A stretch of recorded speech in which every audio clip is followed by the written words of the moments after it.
Ce mercredi 3 janvier, France 3 diffuse un documentaire inédit consacré à Bourvil, 53 ans après sa mort.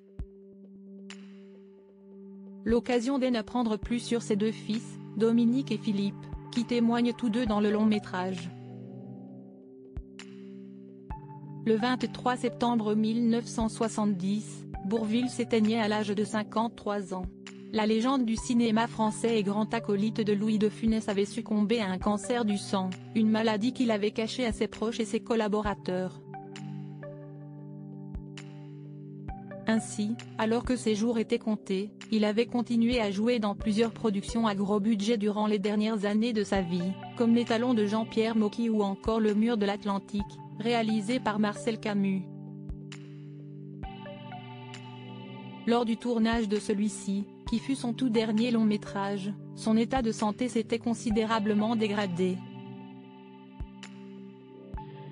Sa voix fut tellement altérée par la chimiothérapie qu'il avait dû être doublé.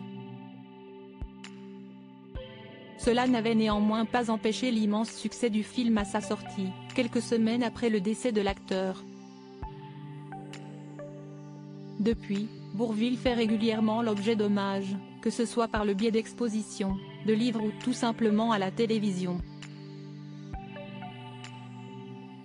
Ce mercredi 3 janvier, France 3 diffusera d'ailleurs un documentaire consacré à André Rimbourg, de son vrai nom, intitulé La traversée de Bourvil.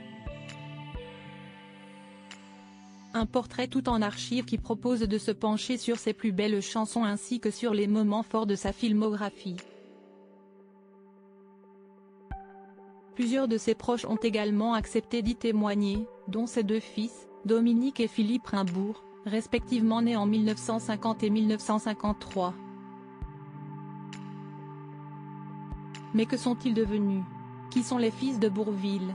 Contrairement à leur célèbre papa, les deux fils de Bourvil ne se sont pas orientés vers une carrière dans l'art. L'aîné âgé de 73 ans, Dominique Rimbourg, est aujourd'hui avocat pénaliste au barreau de Nantes. En parallèle, il s'est engagé en politique et a tenu de hautes fonctions au sein du Parti socialiste, notamment en devenant député de la 4e circonscription de la Loire-Atlantique, de 2001 à 2002, puis de 2007 à 2017, et président de la Commission des lois, entre 2016 et 2017.